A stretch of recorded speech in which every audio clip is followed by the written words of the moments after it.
안녕하세요. 특수교육 상담 전문가 박지영입니다. 오늘은 장애 자녀 생활지도법 8번째 시간 계단 오르기에 대해서 말씀드리겠습니다. 발달장애 혹은 발달 지연인 친구들을 보면 인지적인 부분 이외에 신체적인 부분이 지연되거나 움직임 또한 늦되는 경우가 많습니다. 제게 인지치료 때문에 상담을 왔다가 운동치료나 운동요법에 대해서도 상담을 받고 가시는 경우도 꽤 되지요. 제가 인지적인 것뿐만 아니라 운동이나 기타 생활지도까지 함께 이야기할 수밖에 없는 이유는 아동의 발달은 모든 것이 서로 연결되어 있어서 어느 한 가지만 한다고 해서 아이가 좋아지지 않고 모든 교육이 서로 연결되어 있다는 것, 그것 때문입니다. 그리고 한 가지 더 중요한 것이 있습니다.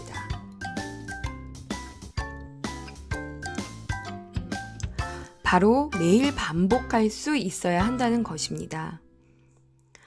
매일매일 일상에서 반복하고 생활 속에서의 변화를 만들어내지 못하면 아이와 함께하는 치료나 교육이 너무 더디기 때문입니다. 뉴스에서 보면 이미 성인이 된 발달 장애 자녀로 인해 힘들어하시는 부모님들이 너무 많으십니다. 그럼 그분들이 교육을 안 하셨느냐? 그렇지 않습니다. 많은 비용을 지불하여 교육이나 치료를 하였으나 여전히 힘든 이유 중에 하나는 가정에서 무엇을 해야 할지 부모님들께서 모르고 외부 치료나 교육, 약에만 의존하셨다는 말씀을 많이 하십니다. 또 하루가 너무 바빠서 일상에서는 밥을 먹이고 씻기고 재우는 것만으로도 벅찬 경우가 사실이고요. 시간이 흐르면 좋아지겠지라는 희망에 하루 이틀 지나다 보면 어느새 1년, 또 1년, 10년, 20년이 훌쩍 흘러가 버리죠. 그래서 제가 부모님들께 말씀드리는 것은 시대에 따라 변화되면서 도움을 받아야 할 부분들은 도움을 받지만 가족 내에서 할 수 있는 부분들을 찾아 함께 병행하다가 보면 가족 차원, 사회적 차원의 지원이 모두 아이에게 도움이 되어 함께 그리고 나중에도 행복할 수 있게 된다는 부분입니다. 좀 거창한가요? 다시 계단 오르내리기에 대한 내용으로 돌아오겠습니다. 저는 생활지도를 위해 가정 방문을 하거나 혹은 치료실이 아닌 외부에서 만나는 경우도 있는데요.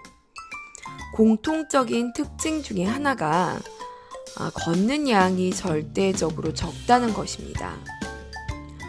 물론 아이와 함께 차 없이 혹은 엘리베이터를 이용하지 않고 생활한다는 것은 정말 어려운 일이기도 합니다.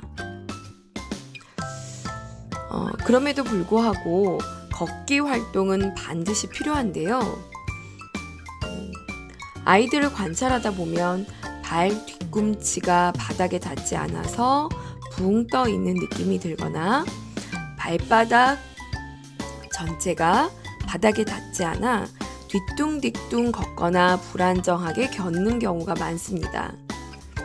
그러다 보니 대부분 손을 항상 잡고 다니게 되고 그렇지 않으면 자주 넘어지거나 다치게 되는 경우도 발생하지요.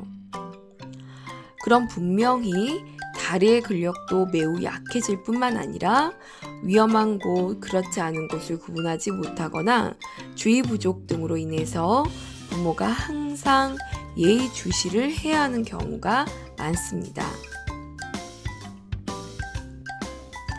이를 극복하기 위해 도움이 되는 것 중에 하나는 바로 계단 오르내리기입니다. 계단 오르내리기야 이미 좋은 운동요법으로 알려져 있기 때문에 그 부분에 대한 구체적인 것까지 말씀드릴 필요는 없을 것 같고요. 그냥 가장 간단하게 규칙적인 오르내림은 다리의 근력을 강화시켜주면서 매우 좋은 물리치료 효과를 볼 수 있겠죠. 특히 아파트의 계단 등은 누구의 방해를 받지 않고 아이에게 주의를 두고 오르내릴 수 있다는 좋은 장점이 있습니다. 특히 계단에서 내려올 때에는 시지각적 협응이 매우 중요한데 아이들도 계단을 내려갈 때 매우 조심조심 내려가는 경우들이 많습니다. 매일 하루에 한 번씩만 계단 오르내리기를 하신다면 시지각 훈련적인 면에서도 최소 월 30에서 50 정도의 치료 효과를 볼 수 있음을 장담합니다. 아파트에 사시는 분들이라면 엘리베이터 한층 정도부터 시작하셔서 익숙해지면 점차 늘려가는 방향으로 하시면 될 것 같습니다.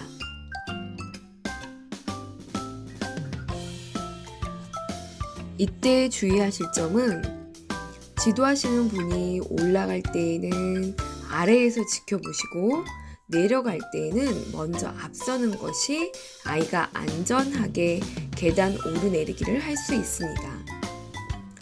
처음에는 손을 잡고 오르내리기를 하다가 익숙해지면 손잡이를 잡고 아이 스스로 내려오도록 하고 그것도 익숙해지면 다리의 힘만으로만 오르내릴 수 있도록 하시면 좋습니다. 특히 남자아이들에게는 에너지를 소비할 수 있는 좋은 방법이기도 한데요. 10살이 지나가면 장애 자녀뿐만 아니라 비장애 자녀의 경우도 에너지의 변화가 많이 생깁니다. 이때에는 스트레스를 운동이나 몸으로 방출하고 해소를 해야 하는데 요즘 아이들은 비장애 자녀의 경우도 운동량이 많이 부족해서 그 스트레스를 짜증이나 분노 혹은 음식동으로 풀게 되는 경우가 많지요. 이러한 경우에도 계단을 활용하시면 도움이 될 것 같습니다. 한 예로 좋아하는 음식을 먹기 전 계단을 한번 오르내리고 올 수 있도록 한다던가 혹은 먹고 싶은 것을 과자를 먹기 위해서 계단을 한 칸 정도 오르내릴 수 있도록 하는 것도 좋은 방법이겠죠. 교육이라는 것은 특별한 장소, 특별한 곳에서뿐만 아니라 일상에서 녹아내릴 수 있도록 하는 것이 중요합니다. 아이와의 행복은 멀리 있지 않습니다. 매일의 습관 변화, 일상에서의 작은 변화가 아이와 우리의 인생을 바꾸게 됩니다. 오늘 한번 시도해 보세요.